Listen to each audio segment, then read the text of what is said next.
Graça e paz, amados e amadas. Deus tem uma palavra tremenda para a gente no dia de hoje.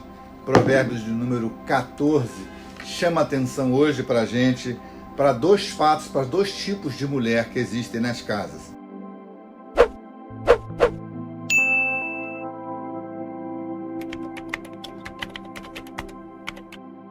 Capítulo 14 diz que toda a mulher sábia edifica sua casa, mas a tola derruba com as suas próprias mãos. E a minha pergunta é se tudo que você tem colocado à mão você está edificando ou se você está derrubando. Se você é um construtor de casa ou um demolidor de casa. Esses dias atrás eu tive com uma pessoa que há 10 anos atrás ela ajudou a acabar com um casamento, se casou com aquele cara, estava muito triste esses dias atrás agora, porque o seu marido saiu de casa. E ela veio me procurar para conversar sobre esse assunto, e eu falei, eu me recordo de você há 10 anos atrás. Há 10 anos atrás, quando eu conversei com você, nós conversamos exatamente sobre você assumir o casamento que não era seu, tirar o marido da casa dele, e hoje está acontecendo com você aquilo que você semeou há 10 anos atrás. De fato, a gente colhe aquilo que a gente planta.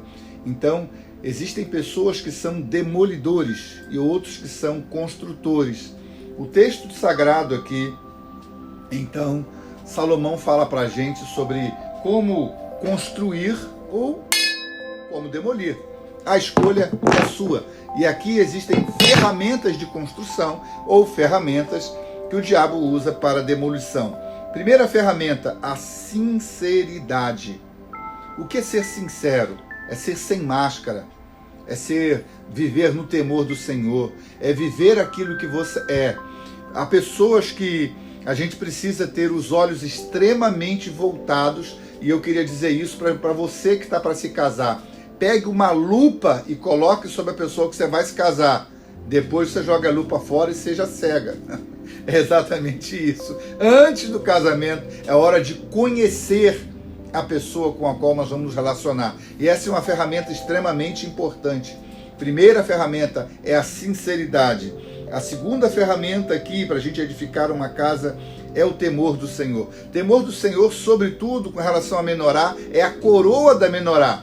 Existem essas 7 características que a gente já aprendeu aqui no curso, que é a presença, que é a sabedoria, a inteligência, é o conselho, é o poder de Deus, a intimidade, o conhecimento e o temor do Senhor. Quem não teme ao Senhor não vai conseguir ter temor pelas pessoas que estão ao redor dele. Por exemplo, se você vai casar com um camarada que ele não quer temer a Deus, então ele não vai andar no temor do Senhor dentro do seu casamento. Não é sexo que segura casamento. Ah, eu quero ter relação sexual com meu namorado, por exemplo, porque ele não tem relação sexual comigo, ele vai procurar outra na rua. Não, se ele não te respeita agora, ele não vai te respeitar depois. Então é o temor do Senhor que vai criar, de fato, essa verdadeira ferramenta para edificar o seu lar. Se ele não te respeita agora, ele não vai te respeitar também depois. Um lar edificado, ele tem uma outra vitória, uma outra ferramenta. Versículo 3 diz que na boca do tolo está a vara da soberba, mas os lábios do sábio sabem preservar. A família que nós estamos vivendo não pode viver de soberba, não pode viver de orgulho, não pode viver de vaidade. O que é a soberba? É o ato do nariz empinado, do orgulho, da vaidade, da prepotência, da gente ser aquilo que não é. Às vezes a gente imagina que só o rico é prepotente e orgulhoso. Não. Eu conheci uma moça esse tempo atrás que eu dei uma enxada para levar de uma esquina a outra. E ela olhou para mim, ela é uma pessoa muito simples, até empregada doméstica, que não é nenhum mal. E ela falou, as pessoas vão me ver com uma enxada andando na rua? E eu falei, não estou te entendendo. Você não pode ser vista andando com uma enxada. Toda ferramenta de edificação é uma alegria e um orgulho para a gente. O orgulho precede a ruína, precede a queda. Tire da sua vida, da sua família, não ensine os seus filhos a serem orgulhosos, ensine os seus filhos a ser, a estudar, a fazer e a ter identidade. Mas ter para ser melhor do que os outros, jamais. Soberba continuará sendo princípio de queda. Quarta ferramenta: não havendo bois o celeiro fica limpo, mas pela força do boi a abundância de colheita. Meu pai me ensinou assim que eu comecei a pastorear, que o boi velho, ele anda no arado com o boi novo. Um princípio muito bom para que a gente possa ser feliz no casamento é a gente poder se espelhar de que um tem a força e o outro tem destino, tem rumo, tem direção. E eu aprendi com meu pai que os pastores mais antigos não é que são os pastores mais velhos. Em nossa cultura secular, a gente aprende que o idoso, ele é o velho. Na cultura judaica, por exemplo, o idoso é o sábio. Cuidado na sua casa em você ter pessoas que são mentores, que são padrinhos, que são cooperadores, que são aqueles que vão te ajudar a puxar o arado nos momentos mais difíceis. E se Deus passa o arado, é porque vai ter colheita na nossa vida. Versículo 5 diz que a testemunha verdadeira não mentirá, mas a testemunha falsa se desboca em mentira. O tempo é amigo da verdade e é inimigo da mentira. Não ande por falsidade, não ande por erro. Jogue fora tudo aquilo que tem que fazer você mentir. Toda vez que você comete uma mentira, você tem que contar uma segunda mentira para tampar o buraco da primeira mentira. E ninguém consegue se manter na mentira. A mentira é trocar de paternidade. João 8,44 diz que o diabo é o pai da mentira. Não perca sua filiação, não perca sua paternidade espiritual. Ande no caminho da verdade. Seja simples e seja constante. É melhor ouvir um não de verdade do que uma mentirinha doce que você vai ter que prestar conta e vai te envergonhar no amanhã. Uma casa construída mal feita, ela vai ruir. Uma casa sem fundamento é uma casa de mentira. O escarnecedor busca sabedoria e não acha, mas o prudente, o conhecimento é fácil.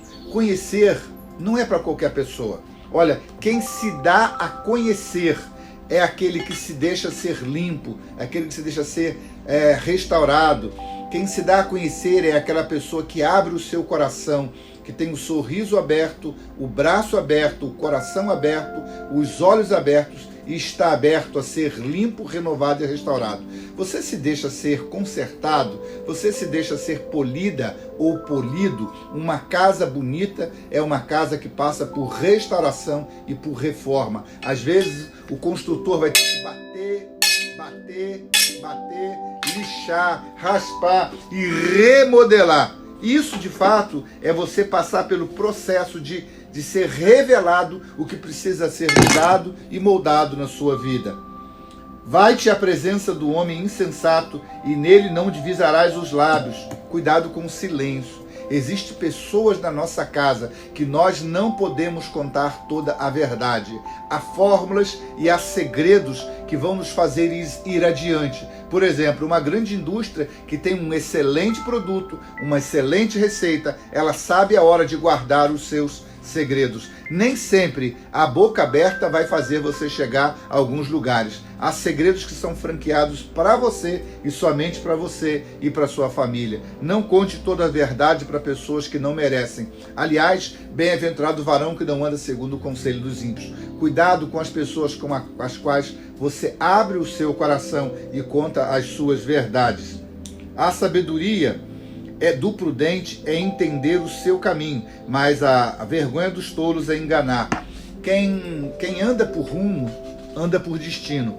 Do lado da minha casa, na minha rua, o camarada construiu a casa no terreno do outro. É isso aqui que está dizendo o texto. A sabedoria do prudente é entender o seu caminho, é entender onde é o seu caminho, onde não é o seu caminho. Bem-aventurado o varão que não anda segundo o conselho dos ímpios, não se detém no caminho dos pecadores, nem se assenta na roda dos escarnecedores. Existem lugares que não são para o seu destino, para a sua casa, para você construir sua casa, sua família, o seu lar. Há lugares que não são para você. E você precisa ficar com os olhos muito abertos na hora de construir, pelos lugares que são pantanosos, escorregadios e difíceis, que são como areia, e você não vai construir lá. Os loucos zombam do pecado, mas entre os retos há boa vontade. Parece que esse versículo não tem nada. Os loucos zombam do pecado. O que seria isso? Fala comigo, há 3 tipos de pecado. O pecado, há as pessoas que são escarnecedores do pecado e as pessoas que blasfemam do pecado. Existem 3 níveis de pecado que derrubam toda a casa bem construída, que derrubam toda a edificação, que derrubam todo o casamento. O pecado desde Adão e Eva é olhar, desejar, cobiçar, pecar, esconder e amaldiçoar quem está ao seu lado. Mas hoje em dia na igreja existe um outro tipo de pecado. A gente já começa a se alegrar pelo pecado um do outro e às vezes até contar vantagem dos pecados e das nossas quedas do passado. Então, quando a gente começa a se alegrar com o pecado, é o primeiro nível de queda. Pecado era para a gente sentir tristeza. Segundo nível de quem se alegra com o pecado é quando ele começa a escarnecer. É quando ele começa a achar que é vantagem. Vantagem transar com 10 mulheres, com 20 mulheres, com 50 mulheres. E quando a gente já começa a defender o pecado. Por exemplo, vamos mudar a Bíblia, porque a Bíblia, por exemplo, fala de coisas antigas sobre sexualidade, por exemplo. Isso é escarnecer. Esse é um segundo nível para quem mergulhou mais fundo no pecado. É quando a gente já começa a transformar o certo em errado e o errado em certo, o justo em injusto. Quando a gente está mergulhando no inferno e querendo atrair mais pessoas. Agora existe um terceiro nível de pecado. Um terceiro nível de pecado é o pecado que rouba um fundamento, que é falar mal da igreja e quer falar mal do evangelho. É o terceiro nível do pecado, é o fundamento da blasfêmia. Apocalipse vai dizer que a besta, ela tem isso na sua face. Ela abre a boca para blasfemar contra profetas, contra sacerdotes, contra a igreja, contra pastores e contra tudo aquilo que Deus construiu. Deus construiu e a blasfêmia é destruir ou implodir a construção da igreja. A igreja é edificada com sangue, com suor e com lágrima. Cuidado se você tem se juntado a pessoas que têm roubado o fundamento da alegria de servir ao Senhor Deus e de ter uma vida pautada no Evangelho. Eu queria, versículo 11, dizer que a casa dos ímpios se desfará, mas a tenda dos retos, ela vai florescer. Se você mora numa tenda, Deus vai fazer da sua tenda uma mansão. Se você mora num local muito simples, com a bênção do Senhor, Deus vai edificar a sua casa para que ela possa dar flores e para dar frutos. Mas se você mora numa mansão, tudo isso vai ruir. O que passa e não para de passar é a palavra do Senhor. Passará o céu e a terra, mas a palavra do Senhor não passará. Edifique na rocha, edifique em Cristo. Coloque Jesus como o Senhor da sua vida e da sua família. O simples, versículo 15, dá crédito a cada palavra, mas o prudente atenta para os seus passos. O simples dá crédito a cada palavra. A pessoa simples que está construindo a sua casa, ele acredita. Sabe qual é o problema de quem passou pelos 3 níveis do pecado? Olha, ele pecou, ele começou a escarnecer do pecado, ele se transformou blasfemo. Ele já não crê mais em nada. Ele já não crê mais em pastor, ele já não crê mais em profecia, e aí se cumpre sobre ele o que está escrito aqui, ó. O simples dá crédito a cada palavra. Você ouve ainda a palavra do Senhor, você ama ouvir a palavra, você recebe a palavra como bênção do Senhor, ou se você é um crítico. Existe crítico e existe o criticado. Eu, como pastor, eu sei que eu sou criticado por muita gente, mas eu quero continuar com meu coração voltado para a fé e para o caminho do Senhor. O sábio teme e desvia-se do mal, mas o tolo fica com raiva e dá-se por seguro. Às vezes a gente está num caminho cheio de cobras e chega alguém e fala comigo assim: ei, sai desse caminho. O sábio, ele vai desviar-se do mal. Sabedoria é a decisão de sair daquilo que está errado. Sabedoria é ver o sensor do carro quando dá o alerta e a gente encosta e vai fazer a revisão, reforma, restauração, vai trocar a peça. Mas o tolo, aquele que está demolindo a sua família, ele fica irado quando alguém toca no pecado dele, ele fica com raiva e ele se dá por seguro. Por isso ele bate com o carro e morre, por isso ele se arrebenta na droga, por isso ele se arrebenta no álcool. Ele não entende que ele é um dependente químico, que ele é um drogado. Por isso ele implode a sua família, mas ele não edifica nenhum tipo de lar. Eu queria terminar dizendo nesse capítulo, o versículo de número 27, que diz: o temor do Senhor é uma fonte de vida para preservar todos nós de laços de morte. Que a gente possa ficar firme. Temer ao Senhor é desviar-se do mal. O coração com saúde é vida da carne, mas a inveja é a podridão dos ossos. Jogue fora a inveja. Não olhe para quem tem dinheiro e não tem vida. Não olhe para quem tem dinheiro e não tem amor.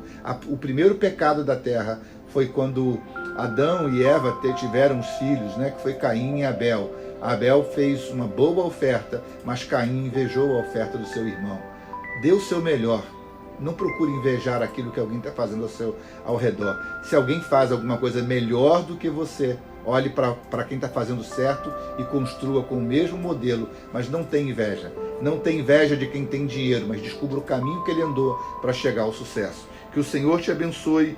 O que oprime o pobre insulta aquele que o criou, mas o que se compadece do necessitado o honra. Entenda de quando Deus te colocar no lugar alto, é para que você possa também trazer mais pessoas para caminhar nos lugares altos com você. Que Deus possa te honrar, que você honre o Senhor Deus e que você possa, junto comigo, junto com a sua família, construir e edificar, sem implodir, mas edificar para a honra e para a glória do Senhor, edificar para a eternidade. Graça e paz, em nome de Jesus. Vamos para a jornada seguinte. Deus te abençoe.